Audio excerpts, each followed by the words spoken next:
ever anybody would invent a time machine which will allow us to go back in time to visit Paris as it used to be, surely 1900 will be the year of choice. In that year, Paris, in all its splendor, has the appearance of a calm and nonchalant city. It is filled with architectural splendor, and many Parisians are living a life of fulfillment and prosperity. Nevertheless, the Parisians had started to complain about life becoming more hectic and traffic becoming increasingly more dangerous.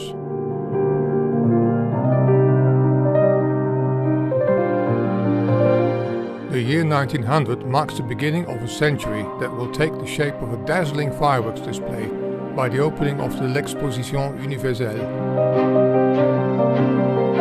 After a turbulent 19th century, Paris prepares itself for a new era, especially with the hope and belief that the triumph of science will bring happiness to mankind.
Émile Loubet is the President of the French Republic.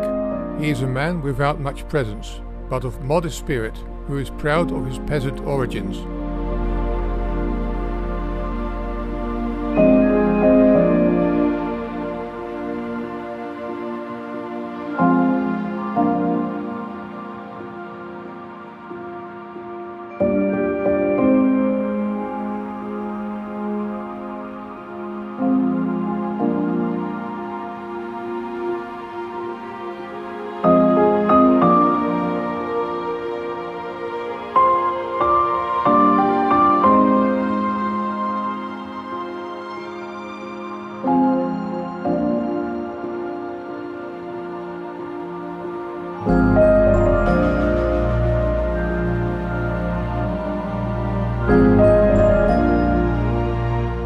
It is February 1900.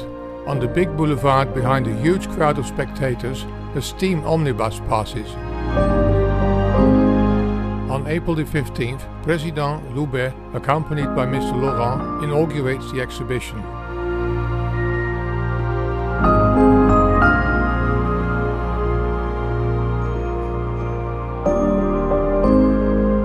For 5 years, immense works have upset the two banks of the Seine, between Les Invalides and the Eiffel Tower. A new mysterious city inside another city has been created.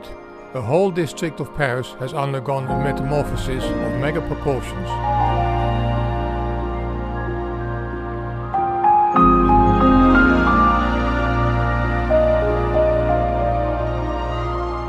Near the Pont Alexandre III, two monumental constructions have emerged that eventually become the splendor of the exhibition, the Grand and the Small Palace.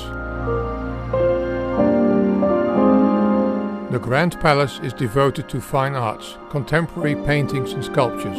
It is the tour de force of architect Henri de Glane. Because of the water infiltration caused by the nearby river Seine, the palace rests on 40,000 piles of massive oak. The small palace contains a retrospective exhibition of French art, bringing together the riches of provincial museums and the treasures of the churches.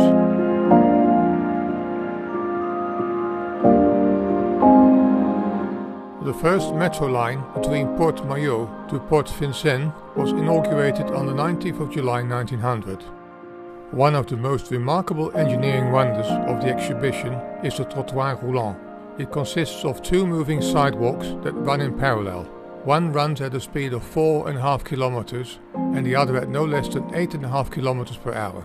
Pedestrians can easily get on the platform and change from the slow to the faster speed platforms without any danger. It's just a matter of holding onto the platform poles that move along with the platform.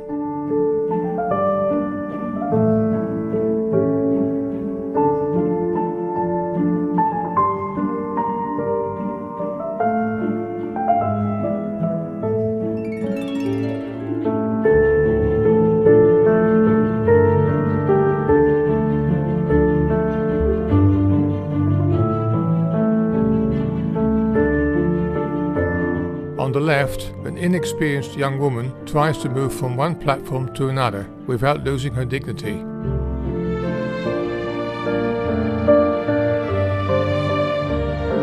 The movement is continuous. A single rate applies of 50 cents per ride.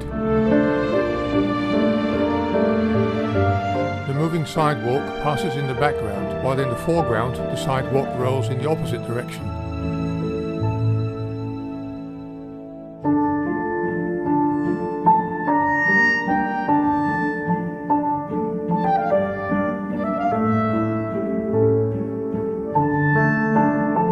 In the distance, the travelers on the moving platform can be seen moving away towards the avenue of La Motte-Piquet.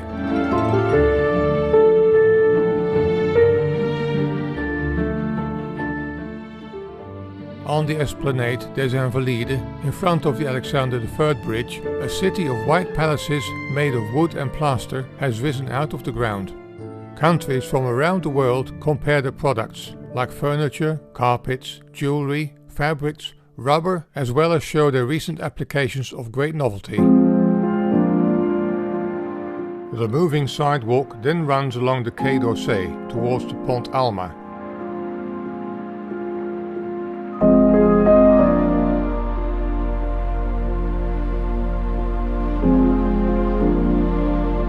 After which the visitors can view a splendid panorama of the pavilions built along the River Seine.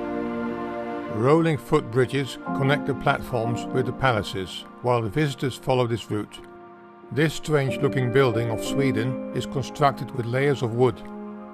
Next to the Swedish pavilion, a large Florentine-style square building forms the palace of the Principality of Monaco. The Pavilion of Spain borrows its towers from the Alcazar of Toledo. Next to it is the rustic Pavilion of Norway, constructed from pine wood. Belgium's pavilion represents a reproduction of the town hall of Oudenaarde. England's pavilion is a copy of a 16th century castle called Kingston House. On the corner, the tall, strangely shaped building is the Pavilion of Hungary, with next to it that of Bosnia-Herzegovina and of Austria, which is in Baroque style. The Pavilion of the United States is distinguishable by its large dome. On the opposite riverbank, on the current site of the Museum of Modern Art, stands a reconstruction of Old Paris, as envisioned by Mr. Albert Robidas, who was famous for his futuristic novels.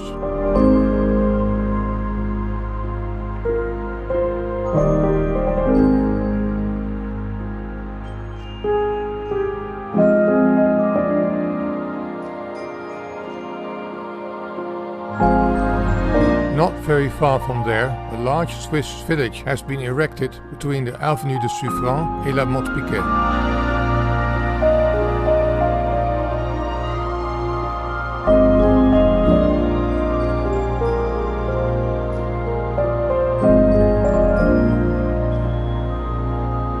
There were valleys, waterfalls, green pastures and pine woods where lots of entertainment was going on in this enchanting artificial mountain landscape made from plaster and cement.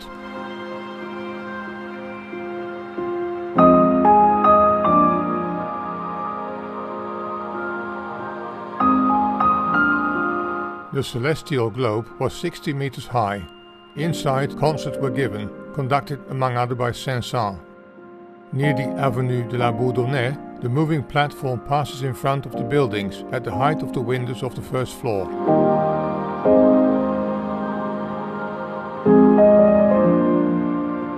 Many palaces dedicated to large industry and agricultural production stretched across the Champ de Mars from the École Militaire to the Eiffel Tower. From the first floor of the Eiffel Tower, the view extended from the other side of the Seine to the Chaillot Hill, where the pavilions of the colonies were located. Nowadays this area is known as Trocadero.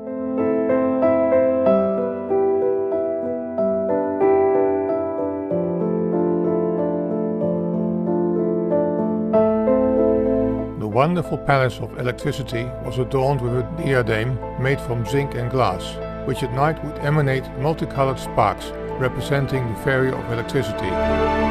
Here President Loubet is seen leaving the Palais des Fêtes.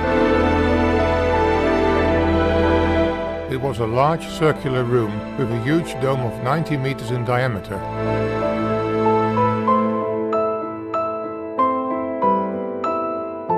It is from there that numerous folkloric parades depart, and where also the operators of the Lumière brothers will tirelessly film the festival.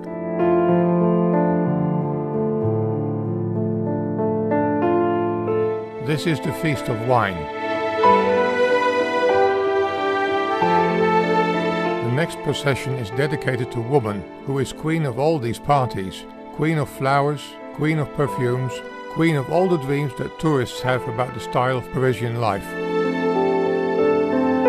The last procession involves chariots pulled by Senegalese tribesmen representing colonial glory.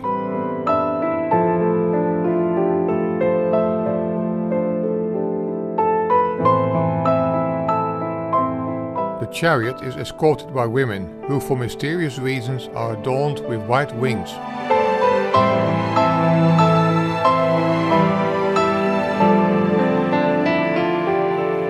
The Eiffel Tower is surrounded by gardens, spectacular flower beds and fountains.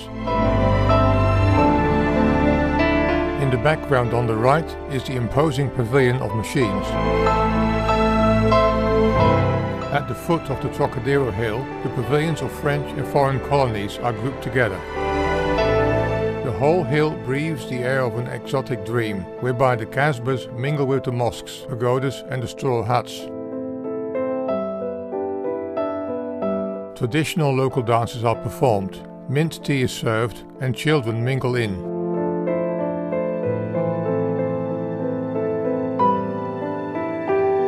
To close the exhibition, President Loubet has invited all the mayors of France for a happening in the gardens of the Tuileries.